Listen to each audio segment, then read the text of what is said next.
Assalamualaikum warahmatullahi wabarakatuh. Mga urip no Allah.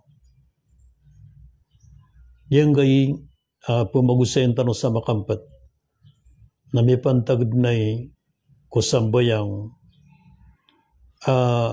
kipuliugatan tanuron ko mga muritan wata. So mga wata tanong katabulaboron so mga rulo niya mga watatanong. Sabab sa ikubalagatan o kiran sumuguso sambayang. Madakal ang mga loks. Ada niyan mimbungot ko atayan so sambayang. Ugay na din di mimbungot. Naso din niyan katurdo mag-eskwela. Din niyan katurdo dagadagang. Inian katurdo si ko manan yan na katribasok ugay nadan yan nun may bungot susambayang nagudan yan nun may pranag susambayang diyanan iso Rasulullah sallallahu alaihi wasallam na itero yan ana Abdullah bin Amr radiyallahu anhu قال رسول الله صلى الله عليه وسلم مروا أولادكم بالصلاة وهم أبناء 7 سنين واضربوهم عليها وهم أبناء 10 وفرقوا بينهم في المضاجع منن na suguniyo ko mga watayo sa sambayang asiran na pituragunay dadiran nagu pranag niyo kiran so sambayang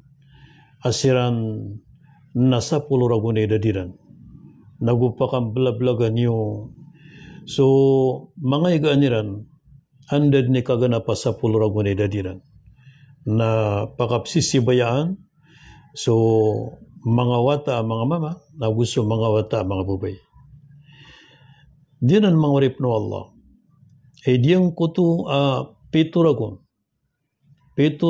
idaduata na isugo sa sambayang naginan tunudan tano piya.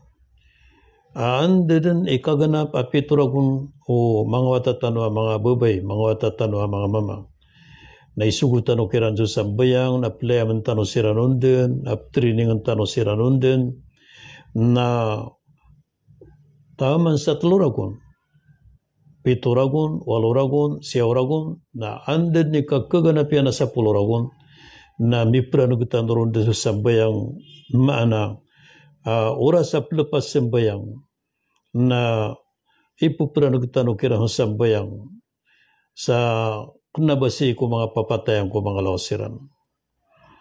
So, mana ini, na maganapang ko to sa puluragon, miyagdamian kaya pakasakitan ka sabab sa diyang kuto akapulupas yan sembayang na po kaskadan mambu si ko investigar sa Allah miya po kaskadan mambu kudusya ko kapulupasan yan ko sambayang nataros apakasisibayan tanodan so iga no mga wata mga mama nagusto iga no mga wata mga bubay kaginan kapag paginataw tanong sa kapaginataw akasusuatu Allah subhanahu wa ta'ala mahurip no Allah so mga watatanong na biyatan tanong siran pipi ako biyatan no Islam na sampur na yan na diyang gasambayang agis ka na ni maubaloy agunsi o sorga na gusto sambayang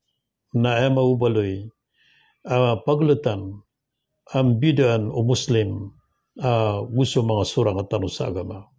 Assalamualaikum warahmatullahi wabarakatuh.